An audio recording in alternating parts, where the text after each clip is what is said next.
Hi there, this is Manny with Classic Auto Repair. We're performing a topside inspection, safety and mechanical on this 64 Chevy Corvette. New customer in the shop, so I wanted to go through and kind of get a baseline of what's working, what's not on the car, as well as addressing the concerns that the customer has and why it's here in the shop.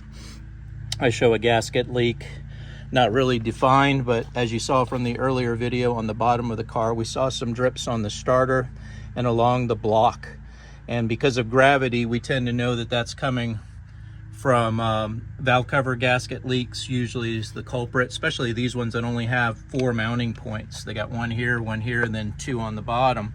That's not a lot of pressure, so you got to do a real good job cleaning, installing the right gaskets, and making sure that everything tightens up the best you can. One of the things you can do is tighten the valve cover hardware. Most of the time it doesn't fix it, but a lot of times when they're dried out from setting, you can tighten them up a little bit, and that will slow down the leak. All right, one of the items before I forget let's just run down the list in order here. Let's see, starting with you'll receive a copy of this as well, which will show you my inspection results. Headlights, faults, no headlights. So with the headlights switch on, I'm not getting anything from the bulbs up front. Could be the dimmer switch, could be the headlight switch, could be a power source. But right now we have nothing here, and we have no dash light illumination as well. So if you want me to address that, I'll put it on the estimate for some diagnostic time, and you can approve it so that I can find out what the problem is and give you a revised estimate with what it'll take to fix it. Brake lights, we do have a fault with the left rear is out, which is one of the reasons it's here. The park light is also out for the left rear. And the customer provided a bulb. Most of the time it's not the bulb, it's the socket or the wiring, but we're gonna get this one checked out, find out what's going on there.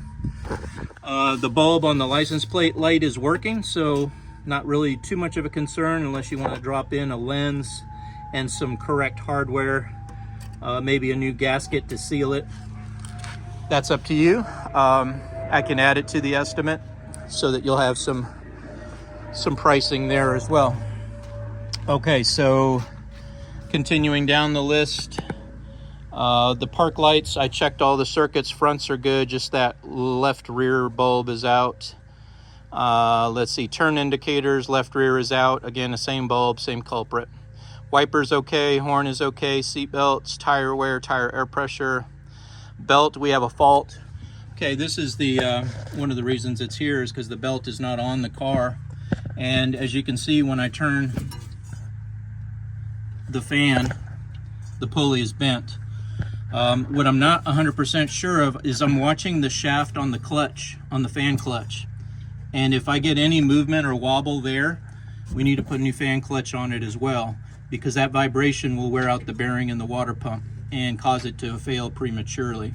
So I'm going to put definitely a new pulley on here, put a new belt on there. This belt's no good. We'll put a new belt on here, and I'm going to check it to see if I'm getting any kind of wobble or issue with the fan as it pushes out. If there is, then I need to isolate whether it's just in the shaft here and I can replace this part, or if the surface of the water pump has been damaged because of this bend here in the pulley. And most of the time the pulley will give, because it's just stamped steel real thin, these will bend and give out before the shaft will and start bending.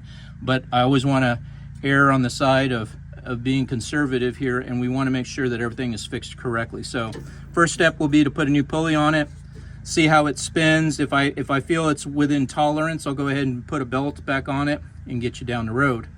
If I find that it's a problem, I'm going to keep expanding the repair to the clutch and then to the water pump if needed, to finally fix that issue there. All right, so this is a pretty stripped down car, no power steering, no power brakes. So I don't have any other accessories on the front of the engine to deal with, just the water pump pulley here. So we'll get that addressed. Okay, so moving down the list,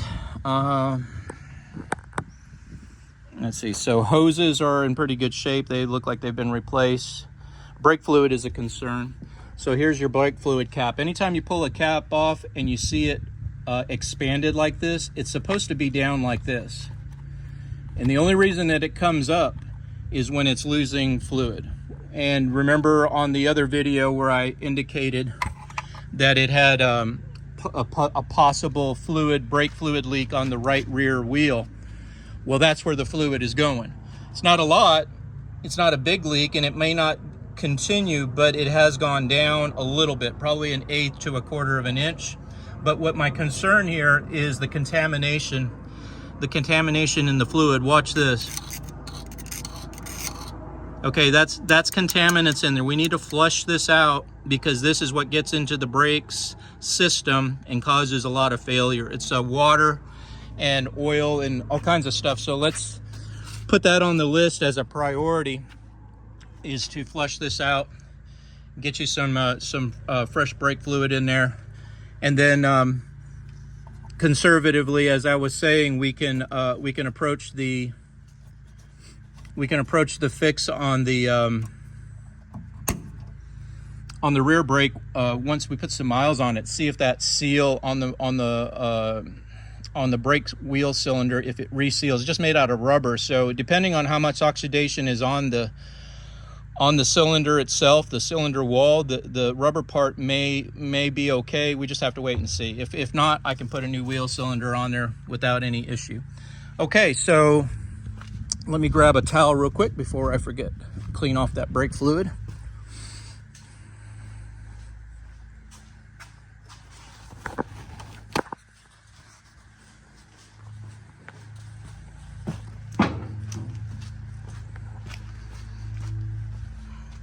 Remember, when you deal with brake fluid, you always want to use a paper towel, something you can throw immediately in the garbage, because if you use this towel to wipe down your car later, you're going to get brake fluid on it, and that'll cause bubbling of the paint. So always keep that clean and clear, and you'll be in good shape. All right, so let's go on to continuing the list. So I will add a brake fluid flush to the list. Antifreeze. Once this thing cools down, I'm going to check the inside of the expansion tank, do a pressure test, and see what the condition is of the cooling system. Looks like the radiator itself has been restored or replaced at some point. Those cores look too clean and are too straight to be original. So at some point the radiator was probably replaced and is probably in good condition, but I want to visually check it and make sure, and I'll get back to you on that one. And of course, if I do the water pump, because I need to, if it's damaged, we'll put fresh antifreeze in it as I drain the cooling system out anyway. No power steering fluid, washer fluid. This is your washer tank. Don't know if it's hooked up to anything, but I do show the bottle right here. Can do a test on that here in a little bit. Transmission, a few leaks on the gearbox, on the trans. It's a manual, so it's got heavy gear oil. It doesn't leak like the automatic transmissions do as much. PCV valve is, I think, okay. I don't see a problem there. Air filters aftermarket, not a problem there that I can see. And it runs good, so it's not getting air restriction from the road testing I did. Spark plugs, I saw them from the bottom. They look like they've been replaced recently. And it's running good, starting good, so I don't have a concern with the tune-up at this time. Fuel filter, that is a concern for me. It has it's got a fuel pressure gauge, which is great. You always want one of these on there. And it's got a fuel regulator. And normally what I would put right here is a fuel filter. And there's no fuel filtration between the fuel pump and the carburetor. And I'm not really sure, going back to the fuel tank, where it's located, but I'm going to track down and see what kind of filter it has pre-pump to make sure that there's something in place there as well to catch any contaminants in the gas tank. So again, a recommendation there would be to get some filtration in your fuel system so that this carburetor will work and last for a while. These are great carburetors, Edelbrock's, but they do need to be tuned on a yearly basis. Fuel mixtures adjusted, choke, fast, low idles, timing. Looks like the ignition system's been upgraded, and recently parts are replaced, like the distributor cap, the wires, and the coil. And I can tell by the wire leads right here, this has a magnetic pickup for ignition. It doesn't have the mechanical contact points inside of here. It has a magnetic pickup, which is the best way to do it. That's what new cars have. They have electronic signaling so that it's precise, and more importantly, it's reliable. Contacts will get oxidation on them from sitting, and you got to replace them about every year to a year and a half. I recommend to get those points replaced. So that's a good addition there. That'll keep it reliable and give you a hot spark. This is good, I think. I'm gonna have to check this wire lead here, where it goes. Oh, it goes nowhere. All right, well, that's always nice. So that wire, we're gonna have to get checked out and find out what's going on there. It looks to be a wire that's coming from inside of the dash that was kind of run after, you know, obviously not part of the original part of the car, maybe a kill switch or something like that. What my concern is the resistor here. When you use a magnetic pickup system, you got to run a 12-volt coil that runs on 12 volt. So this has to have a 12-volt power supply, or you're going to have problems. And this resistor reduces it down from 12 volts to like 5 volts. So I got to make sure nothing here is wired to the ignition, because that's going to cause you nothing but problems. Now, if this is just 12 volt and 12 volt contacts are made here, this goes to nothing, then I'm okay with that. But I just want to double check and make sure. All right, so that's that on the ignition. Moving down, battery is new and the brakes are okay, brake shoes. No heater blower, so I didn't get the fan to come on inside of the cockpit. So if you want heat, looks like you've got the heater hoses and the heater core is installed, but I don't see a heater valve. I'm gonna have to see if they bypassed it or if they got something set up under the dash for that. All right, let's continue on. Okay, so I already got these items that I went over on the bottom of the car. Let's see if there's anything else. Okay, I don't have my touch-up guy. I am making a call. I've got a 68 Shelby in the shop, a GT500 KR, and it needs paint correction. So I'm going to talk with the guy, see if he has his services available to do touch-up on this car, and I'll let you know. Driver's side door doesn't close properly. We don't offer the driver adjustments to these doors anymore. My door adjuster is no longer available, and this is going to require, you can see the gap in the pillar post, and this door is doing some funky things when it closes, so it definitely needs some work, but I can't do it after the car is painted. Everything's already done. These beautiful, you know, bolts and hinge plates and everything here, this is all going to crack and come out when you make the adjustments to these hinges. You got to take the door panel off. There's some bolts back here to get the door in proper alignment. It needs to go to a body shop for that. I'm not going to be able to help you with that. So let me see what I can do on the paint correction. I'll get back to you on that. And let's see, alignment.